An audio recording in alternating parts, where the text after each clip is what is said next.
The story you are about to hear is true.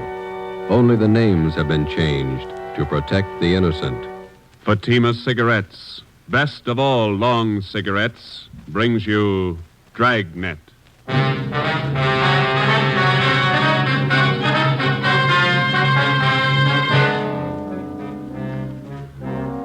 You're a detective sergeant. You're assigned to Bunko Fugitive Detail. You receive information an escaped criminal is hiding out in your city. He's dangerous. He may be armed. Your job, get him. If you want a long cigarette, smoke the best of all long cigarettes. Smoke king-size Fatima. Fatima is the long cigarette which contains the finest Turkish and domestic tobaccos superbly blended to make Fatima extra mild.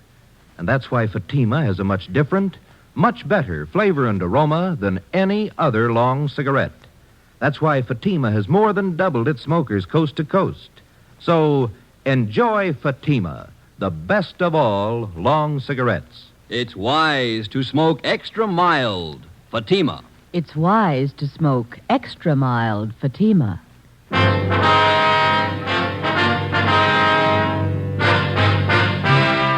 Dragnet, the documented drama of an actual crime. For the next 30 minutes, in cooperation with the Los Angeles Police Department, you will travel step by step on the side of the law through an actual case from official police files. From beginning to end, from crime to punishment, Dragnet is the story of your police force in action. It was Thursday, April 27th. It was warm in Los Angeles. We were working a night watch out of Bunko Fugitive Detail. My partner's Ben Romero. The boss is Blaine Steed, captain of Bunko Fugitive. My name's Friday. I was on the way back from communications, and it was 6:45 p.m. when I got to room 38, squad room. Hi. How are you? How about some dinner? Well, we got one to check out first. Here's the teletype. Skipper just brought it in. Thanks. From San Rafael, huh? Pick up and hold for this department one Alfred Garvey. Wanted for suspicion, forgery, robbery. This man poses as a fingerprint expert from San Rafael Police Department. Here's his mug pulled from the Record Bureau. Mm-hmm. We're informed Garvey is registered at the Fair Deal Hotel, your city. Where's that? Over near First and Broadway. Yeah. Please advise us on his arrest, and officers will arrive with warrant signed. Chief Police Frank Kelly, San Rafael, California. Shouldn't take long to pick him up. All right, we can eat later, I guess. Hi. Hi, Max. What are you doing around? I thought you took off on vacation. I am. Just came back to pick up some stuff in my locker. Soft touch. Sure. Listen, the wife's got the car there. Are you guys going anywhere near North Main and Daly? Yeah, but we're going to leave right now. Oh, okay. Let me grab my coat. All right. You live out near Highland Park, don't you, Max? Yeah. Well, I took the kids shopping in the car this afternoon. Had to get them shoes for our vacation. Kids sure scuff up the toes in a hurry. All right, you all set? Let's go. Where are you going on your vacation? Big Bear. Gonna stay the whole 3 weeks. The in-laws own a cabin up there. They even pay the utilities for us. It's pretty nice. Only one trouble. What's that? They're coming with us. Oh. Where'd you park? In the captain's stall. All right.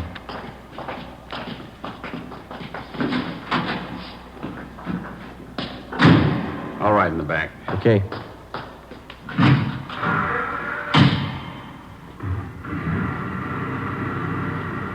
You two still working on that Valley case? No, we washed it up Monday. What's this one? Teletype from San Rafael. And what some guy picked up. Here's a mugshot. Who's Richards going to work with while he's gone, Mac? I don't know. What's the crowd up ahead? No, yeah. Shriners Convention. I forgot they were having a parade tonight. You better stay over to one side. I think we can get through all right. Watch those kids there. Yeah, there we go.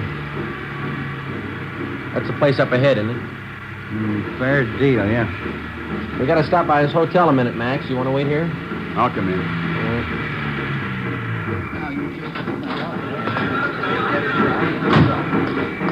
It's a big turnout for the parade, huh? Yeah, it's a big crowd.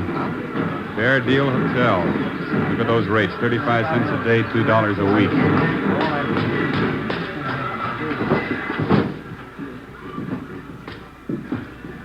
Yes, sir. Can I help you? Police officers, would you look at this picture, please? All right. Maybe registered as Alfred Garvey. Garvey sure came in yesterday. The picture makes him look old. Is he in now? Well, let's see. Garvey, room 307. The key's gone. He must be in. Thank you. Yes, sir. Elevator's down there at the end of the hall. Okay. The elevator's in use. Let's take the stairs. I'll wait for you here. I want to see the parade. Okay, Mac. I've never seen it to fail. It's, Stairs. Every time my arch is hurt, we get a thief to check who lives upstairs. just one more flight. Yeah.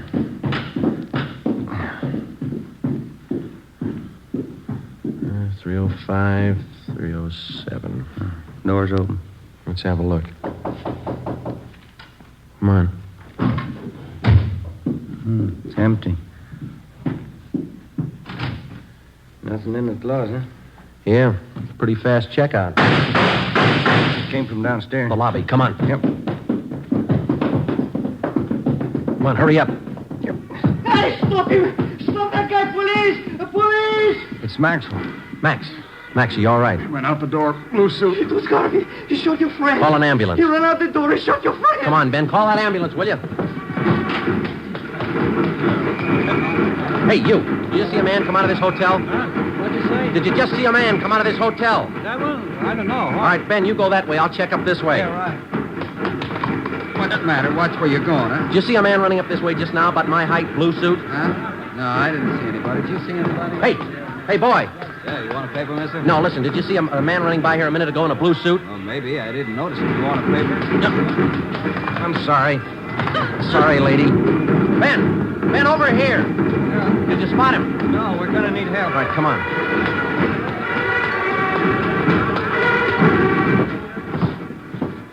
I called the ambulance. You better help your friend. He's bleeding. I don't know what to do. Ben, get a hold of communications. Get some help out here. Right. The guy came down in the elevator. It was Garvey. Your friend tried to stop him. Garvey shot him right in the face. All right, stop yelling, He was huh? terrible. Now, look, he's bleeding. You better do something. Will you shut up? Max, how is it? Chest hurts. Yeah, all right, easy, huh? Garvey came out of the elevator fast with a gun. All right, take it easy now. Joe, I got communications there, blocking off the area. It's fine. Watch that front door, will you? Keep those people out of here. Yeah.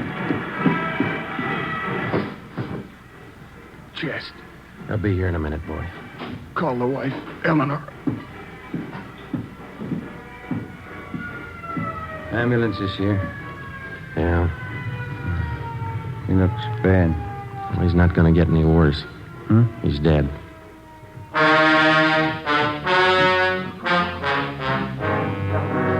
The name on the personnel report said John Warren Maxwell, Sergeant, Los Angeles Police Department, badge number 10377. Nearest living relative, wife, Eleanor Jean Maxwell. Dependents, John Maxwell, Jr., 6 years. Deborah Lee Maxwell, 2 years. Death in line of duty, April 27th, 7:15 p.m. John Maxwell's body was removed from Georgia Street to the county morgue. At 7:45, a special detail of men from homicide and bunco fugitive were on the scene to aid in the investigation of the killing. The neighborhood where the Fairdale Hotel was located was covered for a half mile around. By 9 o'clock, the parade was over and the area was cleared. We had a single lead to work with. In checking out the different taxicab stands in the neighborhood, we found out that 3 separate fares had been picked up within 2 blocks of the hotel 4 minutes after the shooting. Ben and I went to the offices of the taxicab company. The cabs in question were called in and the waybills were checked. The times of the 3 different trips were listed, and so was the address of each destination. We copied down the addresses and then interviewed the drivers. We're going to give each one of you half a dozen pictures. Like to see if you can identify any of them as passengers you picked up tonight near the Fairdale Hotel. All right, here you go. There you are. 4, 5, 6.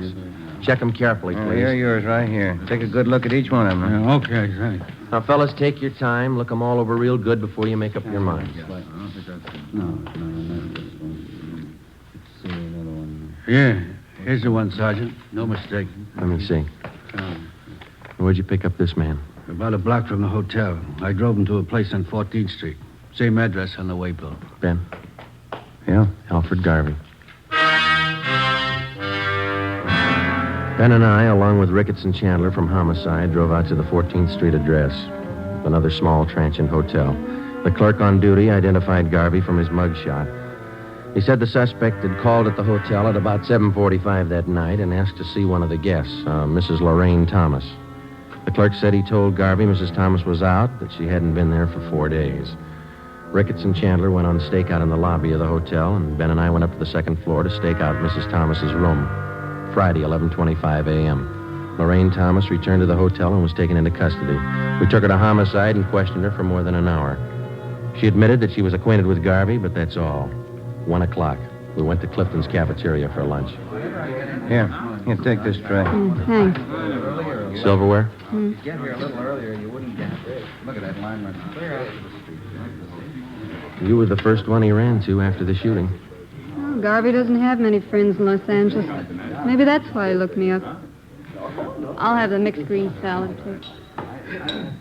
What kind of work does Garvey do, do you know? He told me he was in the Merchant Marines. Coleslaw. Some of that potato salad, please. Do you know what he does in the Merchant Marine? He told me he's steward. French dressing, please. Do you know any of his friends in town? No, I don't. Rye bread. Can I have an extra butter, please? French roll. What kind do you want, Ben? Now, give me some of those biscuits. Thank you. Does Garvey usually stay at the Fair Deal Hotel when he's in town? I don't know. That split pea soup sure looks good, doesn't it? We told you that the police up north were looking for him. Yeah, I know you did. Like I told you, I've been out with him a few times. That's all I know about him. He must have introduced you to some of his friends. I'll have the prime ribs there, rare. That piece there. How about it? Did you ever meet any of his friends? Yeah, one or two. No gravy.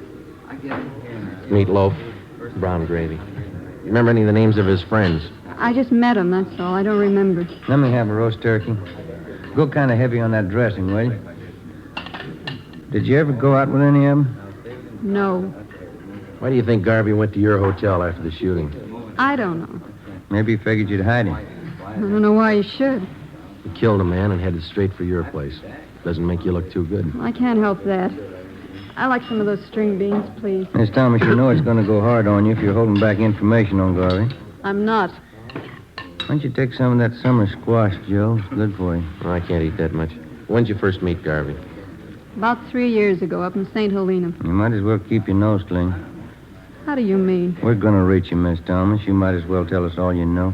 Look, if Garvey's killing people, I don't want to have any more to do with him. We do. Now, where is he? I told you I don't know. Squash, please. You said you had a little boy, didn't you, Miss Thomas? Do we have to talk about it now? I thought we were going to have lunch. How old's your little boy? He's 7 years old. Where is he now?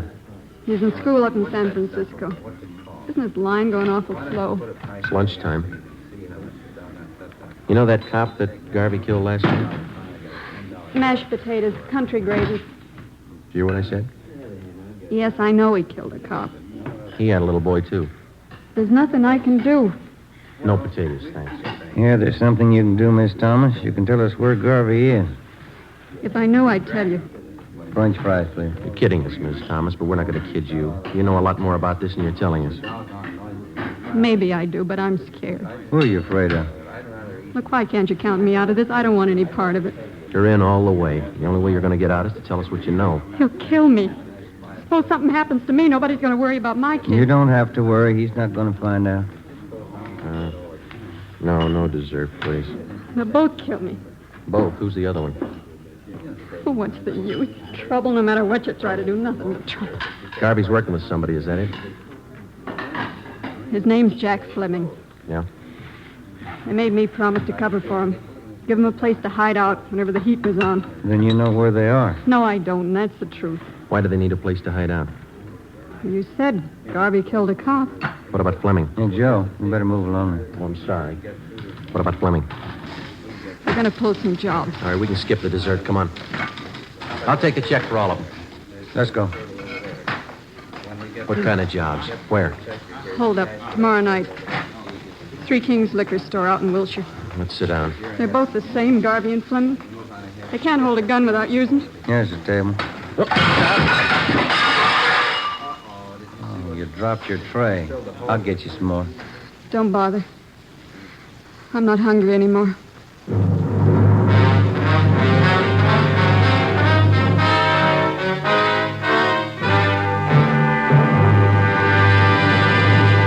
are listening to Dragnet, the case history of a police investigation, presented in the public interest by Fatima Cigarettes. If you smoke a long cigarette, it will be in your interest to listen to a typical case history of a Fatima smoker. It's the case of Lee Silver, general assignment reporter on one of New York's greatest newspapers. This is his actual signed statement. When you have to meet a news deadline, you work at a fast pace, smoke at a fast pace. That's why I smoke Fatima. They're extra mild. In my opinion, it's wise to smoke extra mild Fatima. And more smokers are discovering this every day. Actual figures show Fatima has more than doubled its smokers coast to coast. So enjoy Fatima yourself. The long cigarette, which contains the finest Turkish and domestic tobaccos, superbly blended to make it extra mild. You will prefer Fatima's much different, much better flavor. You will agree. It's wise to smoke extra mild Fatima. It's wise to smoke extra mild Fatima.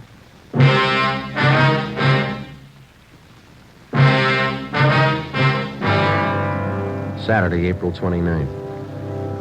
Last rites were held for Sergeant John Maxwell, and he was buried at Holy Cross Cemetery. A guard of honor from the police department was present, along with most of the men Maxwell had worked with in Bunko Fugitive Detail.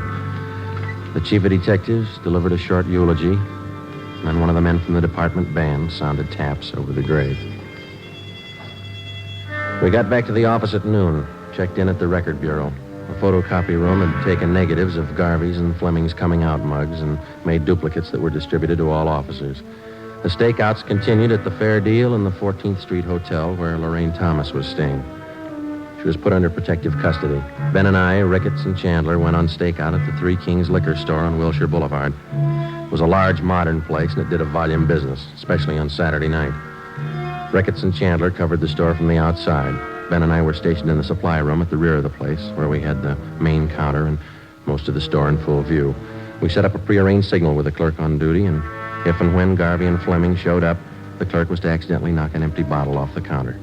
We waited until midnight. Nothing happened. It's the first customer in half an hour. It's kind of slow. Yeah. Wait a minute. Here comes another one. No sale. It's a woman. Bottle of muscatel, please. The clerk sure got the jitters. Well, I'll put in with him. Well, I could go for a hamburger. Why didn't you eat dinner? I wasn't very hungry then. Oh, I got an almond bar. You want it? Yeah, thanks. Wait a minute. Another customer. Yeah, man. Can't see his face too well with that hat on, can you? That's Fleming. Come on. Police officers, get your hands up. Watch it, Joe. You're hitting. He's going out the front. Come on. Ricketts and Chandler stopped him. Yeah, he's down. Watch him. Get the gun. Yeah. Yeah, here it is. That's Fleming, all right. Ricketts, call an ambulance. What's the score? Looks like one in the shoulder and legs, too. What about Garvey? I don't know. What do you think? Fleming stopped all the slugs. Yeah. Let's ask him.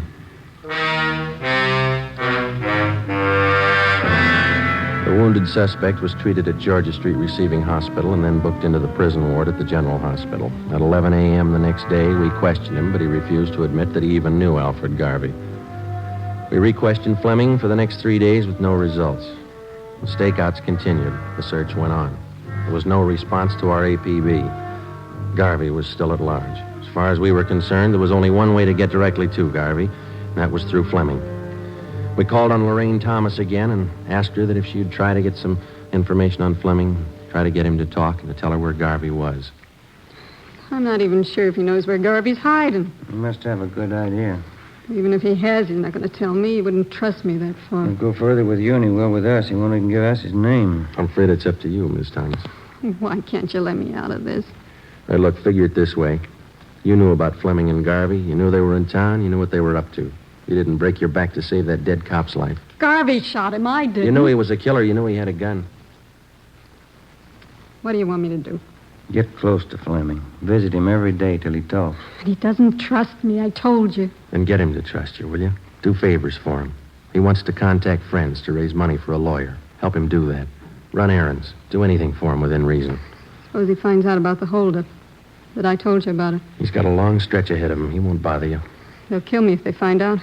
They wouldn't wait a minute. They won't find out. All right. Won't be my fault. Al did the shooting. He killed the cop. Let him square it up. He'll square it with the court. There's only one trouble. Yeah? Maxwell's wife and kids. How does Al square it with them? On the morning of May 8th, suspect Jack Fleming was removed from his private room and wheeled down to the X-ray lab on the pretext of treatment. While he was absent, a dictaphone was placed in his room by a sound crew from the crime lab. Fleming was then returned. That afternoon, while Ben and I listened in on earphones in the next room, Lorraine Thomas paid her first visit to Fleming. We had briefed her on how to proceed in getting the suspect to talk, in particular, to reveal Garvey's hideout. It was a slow process. For the next 15 days, between the hours of 2 and 4 in the afternoon, Mrs. Thomas visited Fleming while Ben and I monitored their conversation in the adjoining room. For 15 days, despite all her shows of confidence, Fleming refused to confide. He was sullen and close-mouthed. Some afternoons, he would hardly speak to her. On the 16th day, his mood seemed to be improving. Here.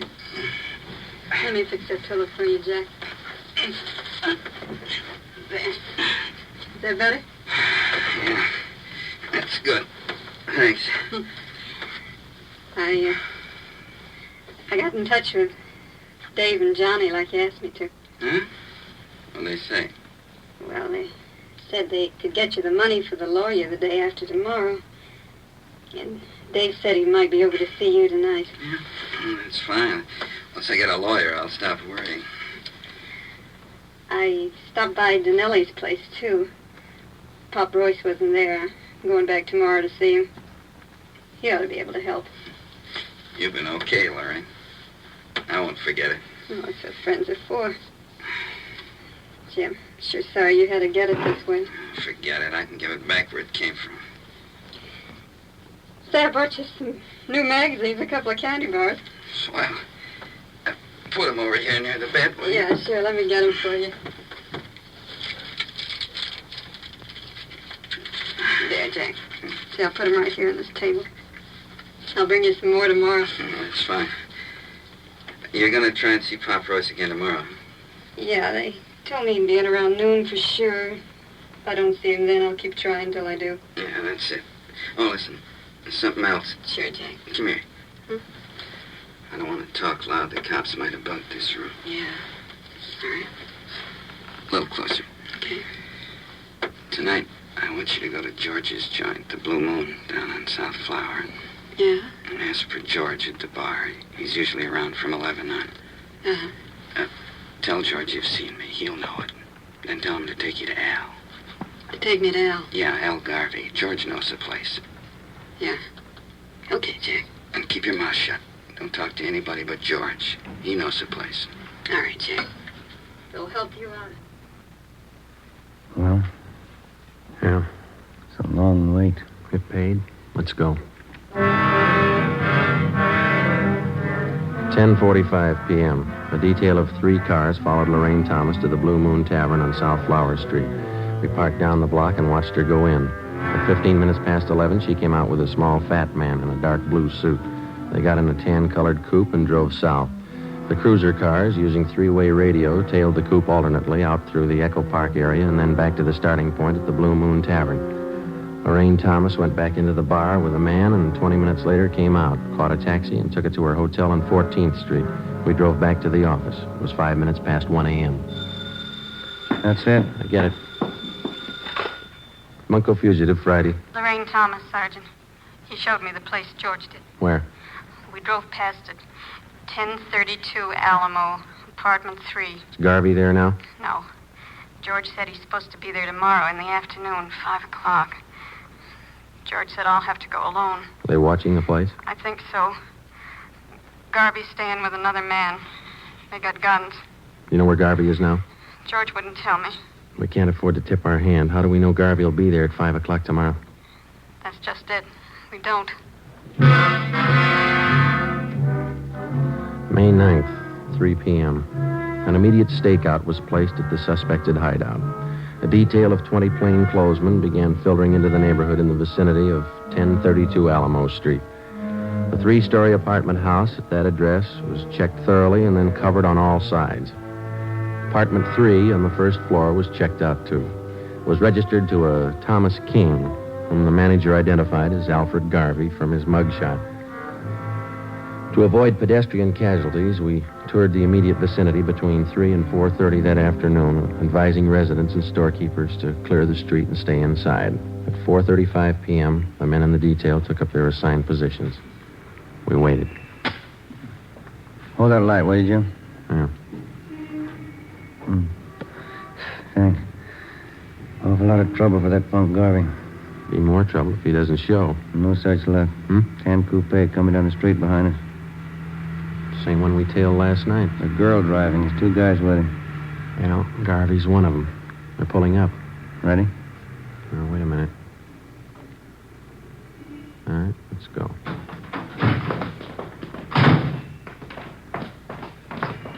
Police officers, hold it right there. Hell, cops! Don't get down.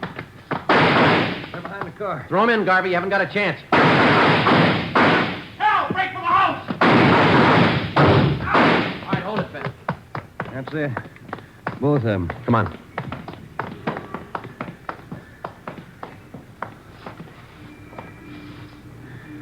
Both dead. Garvey. The other guy. Rotten case. Rotten business.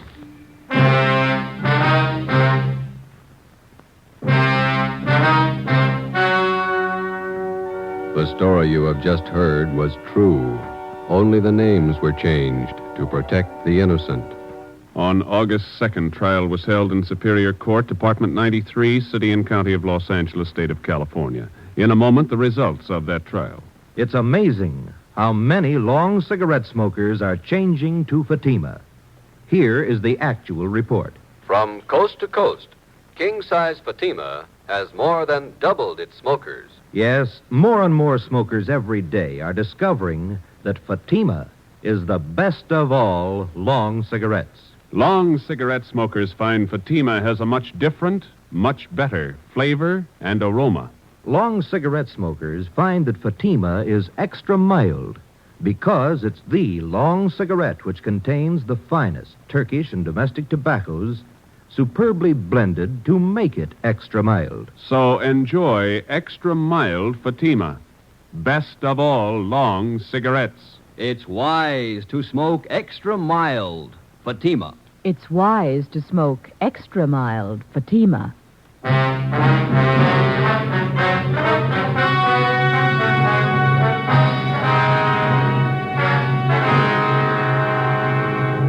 Jack Fleming, the only survivor of the hold-up gang, was found guilty of several counts of armed robbery. Garvey's accomplices who aided him in hiding out were tried and convicted of being accessories. They are serving prison terms as prescribed by law.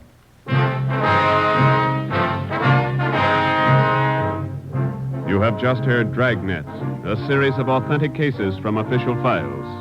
Technical advice for Dragnet comes from the Office of Chief of Police W.A. Wharton, Los Angeles Police Department. Fatima Cigarettes, the best of all long cigarettes, has brought you Dragnet from Los Angeles.